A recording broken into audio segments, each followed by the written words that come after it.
नमस्कार दोस्तों, कैसे हैं आप सब। तो आज की इस वीडियो में हम मंगल पांडे जो कि स्वतंत्रता संग्राम के एक महत्वपूर्ण व्यक्ति थे, उनके पूरे जीवन के बारे में जानेंगे। तो सर्वप्रथम हम मंगल पांडे के जीवन परिचय के बारे में जानते हैं। देश के पहले स्वतंत्रता सेनानी मंगल पांडे का जन्म 19 जुलाई 1827 को उत्तर प्रदेश के बलिया जिले के नगवा गांव में हुआ था। वह सरयू पारीण ब्राह्मण परिवार से थे। उनके पिता का नाम दिवाकर पांडे और मां का नाम अभया रानी पांडे था। उनका बचपन आम बच्चों की तरह ही बीता। 1849 में मात्र 22 वर्ष की उम्र में वे ब्रिटिश ईस्ट इंडिया कंपनी की सेना में बंगाल नेटिव इन्फेंट्री बटालियन की 34वीं रेजिमेंट में पैदल सेना के सिपाही के रूप में भर्ती किए गए। इस रेजिमेंट में ज़्यादातर ब्राह्मणों को ही भर्ती किया जाता था। दोस्तों, ये बात ध्यान रखने योग्य है कि वो कौन सी रेजिमेंट में भर्ती हुए थे, तो 34वीं रेजिमेंट में। आगे है, कैसे शुरू हुआ 1857 का विद्रोह। 1856 से पहले तक अंग्रेजी सेना के भारतीय सिपाही ब्राउन ब्रीज नामक की बंदूक का इस्तेमाल करते थे। 1856 में भारतीय सेना के इस्तेमाल के लिए एनफील्ड P53 लाई गई। इस बंदूक को लोड करने के लिए पहले कारतूस को दांत से काटना पड़ता था। इसी समय भारतीय सिपाहियों के बीच यह बात फैल गई कि इस राइफल में इस्तेमाल किए जाने वाले कारतूसों में गाय और सूअर की चर्बी का इस्तेमाल किया गया है। इस वजह से हिंदू और मुस्लिम सैनिकों की धार्मिक भावनाओं को ठेस पहुंच रही थी। सिपाहियों द्वारा इसे ब्रिटिश शासन द्वारा हिंदू और मुसलमान धर्म को भ्रष्ट करने की सोची समझी साजिश कहा गया। इस विद्रोह के पीछे एक और कहानी भी है। Lieutenant J.A. राइट ने अपनी रिपोर्ट में कहा था कि एक बार एक नीची जाति के खलासी ने ब्राह्मण सिपाही के लोटे से पानी पीने की इच्छा जाहिर की, तो उसने उसे यह कहकर पानी पिलाने से मना कर दिया कि इससे उसका लोटा अशुद्ध हो जाएगा और धर्म भ्रष्ट। तब उस नीची जाति के व्यक्ति ने कहा कि जल्दी तुम्हारी जाति का अस्तित्व ही खत्म हो जाएगा जब तुम्हें सूअर और गाय की चर्बी से बने कारतूसों को मुंह से काटना पड़ेगा। इस घटना के बाद यह खबर जंगल की आग की तरह फैल गई कि अंग्रेजी सरकार भारतीयों का धर्म भ्रष्ट करने की साजिश कर रही है। आगे है, अंग्रेज़ों के खिलाफ विद्रोह करने वाले पहले भारतीय बने मंगल पांडे। बंगाल के बैरकपुर छावनी में 2 फरवरी 1857 को शाम की परेड में सैनिकों ने एनफील्ड राइफलों में इस्तेमाल किए जाने वाले कारतूसों का विरोध किया। मंगल पांडे ने सूअर और गाय की चर्बी वाले कारतूसों का विरोध किया और भारतीय सिपाहियों को भी ब्रिटिश शासन का विरोध करने के लिए तैयार कर लिया। मंगल पांडे ने मारो फिरंगियों को का नारा दिया। अंग्रेज़ों के वफादार सैनिकों ने इस विद्रोह की खबर अंग्रेज़ अफसरों को दे दी। बंगाल के बैरकपुर छावनी में 29 मार्च को शाम 5:10 पर जब मंगल पांडे ने विद्रोह कर कारतूस का इस्तेमाल करने से मना कर दिया, तब परेड ग्राउंड में लेफ्टिनेंट BH वो पहुंच गए। मंगल पांडे ने उन्हें देखते ही उन पर गोली चला दी। गोली घोड़े के पैर में लगी। बो ने मंगल पांडे पर गोली चलाई, लेकिन उनका निशाना चूक गया। इसी बीच सार्जेंट मेजर ह्यूसन भी आ गए। वो दोनों ने अपनी तलवारें निकाली। मंगल पांडे ने उन पर अपनी तलवार से हमला कर दिया। वहां मौजूद भारतीय सैनिकों में से कोई भी अंग्रेज अफसरों की मदद के लिए आगे नहीं आया।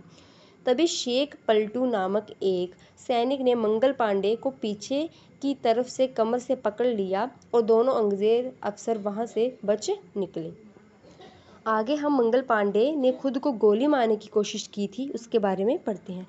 इस घटना के बाद 34वीं नेटिव इन्फेंट्री के कमांडिंग अफसर कर्नल SG बेलर ने घटनास्थल पर पहुंचकर वहां मौजूद सैनिकों से मंगल पांडे को गिरफ्तार करने के लिए कहा, लेकिन सैनिकों ने मंगल पांडे को गिरफ्तार करने से पूरी तरह मना कर दिया। इसी बीच डिवीज़न के कमांडिंग अफसर मेजर जनरल हियरसे भी पहुंच गए। उन्होंने अपनी पिस्टल हवा में लहराते हुए कहा कि मेरे आदेश पर अगर किसी सैनिक ने मार्च नहीं किया तो मैं उसे गोली मार दूंगा। इस बार सैनिकों ने उसकी बात सुनी। सभी सैनिक मंगल पांडे की तरफ बढ़ने लगे। तभी मंगल पांडे ने बंदूक की नली अपने सीने की तरफ करके अपने पैर की उंगली से बंदूक का घोड़ा दबा दिया। गोली मंगल पांडे के सीने और गर्दन को घायल करके आगे निकल गई। उनके कोट में आग लग गई। मंगल पांडे पेड़ के बल गिर गए। मंगल पांडे को तुरंत गिरफ्तार कर अस्पताल भेज दिया गया। आगे है मंगल पांडे को फांसी की सजा दी गई। आप देख रहे हैं कि 1857 के विद्रोह में कैसे चिंगारियां लग रही हैं। आगे है मंगल पांडे का कोर्ट मार्शल शुरू हुआ, लेकिन इसके पहले ही शेख पलटू का प्रमोशन कर दिया गया। कोर्ट मार्शल के दौरान मंगल पांडे ने स्वीकार कर लिया कि इस मामले में उनका कोई साथी नहीं है। ब्रिटिश हुकूमत क्रांतिकारियों को विद्रोही का दर्जा देती थी और अंग्रेज अफसर पर हमले का मतलब साफ तौर पर अपनी मौत का वारंट खुद निकलवाना होता था। इसलिए सिपाही नंबर 1446 मंगल पांडे को मौत की सज़ा सुना दी गई। फांसी के लिए 18 अप्रैल 1857 की तारीख तय की गई, लेकिन ब्रिटिश शासन को डर था कि तब तक विद्रोह देश के दूसरे इलाकों में ना फैल जाए। इसलिए तय समय से 10 दिन पहले 8 अप्रैल सुबह 5:30 बजे ही उनके साथी सैनिकों के सामने 30 वर्ष की कम उम्र में ही उन्हें फांसी दे दी गई। फांसी देते समय जल्लाद भी मंगल पांडे को फांसी नहीं देना चाहता था, लेकिन अंग्रेज़ों के दबाव में उन्हें यह काम करना पड़ा। लोगों ने अंग्रेज़ों के इस फैसले का जमकर विरोध किया। अब हर किसी को ये बात समझ में आ गई कि अगर हम सैनिकों और देशवासी मिलकर लड़े तो अंग्रेज़ों की कोई औकात नहीं, अंग्रेज़ों को हराया जा सकता है। अब ये बात सैनिक और आम लोग भी महसूस करने लगे। तो दोस्तों, आप देख सकते हैं कि कैसे एक मंगल पांडे की शहीदी से लोगों के दिलों में एक बात आ गई कि हम अंग्रेज़ों को उखाड़ कर फेंक सकते हैं। पहले सभी डरते रहते थे उनसे, उन्हें लगता था कि अब ये इनका शासन समाप्त होगा ही नहीं, परंतु अब उनके दिल में ऐसी भावना आ गई है कि हम भी आगे बढ़कर भारतीयों का साथ दे सकते हैं। तो इस तरह शुरू हुआ भारत का पहला स्वतंत्रता संग्राम। मंगल पांडे के शहीद होने से पूरे भारत में क्रांति की ज्वाला भड़क उठी। अंग्रेज़ों ने मंगल पांडे को यह सोचकर तय समय से पहले फांसी दी थी कि इस तरह से वे स्थिति पर काबू पा लेंगे और विद्रोह को कई जगह भड़कने से रोक लेंगे। लेकिन मंगल पांडे की मौत के बाद विद्रोह की चिंगारी कई सैनिक छावनियों में भी फैलने लगी। कई सैनिक विद्रोही बन गए। अंग्रेज सैनिकों ने विद्रोही सैनिकों को मंगल पांडे के सरनेम पैंडीज नामक से पुकारना शुरू कर दिया। देश के विभिन्न हिस्सों में भी क्रांति की खबरें आने लगी। 20 अप्रैल 1857 को हिमाचल प्रदेश के कसौली में सिपाहियों ने ही पुलिस चौकी में आग लगा दी। 3 मई 1857 में मेरठ में भारतीय घुड़सवार सैनिकों ने विद्रोह कर दिया।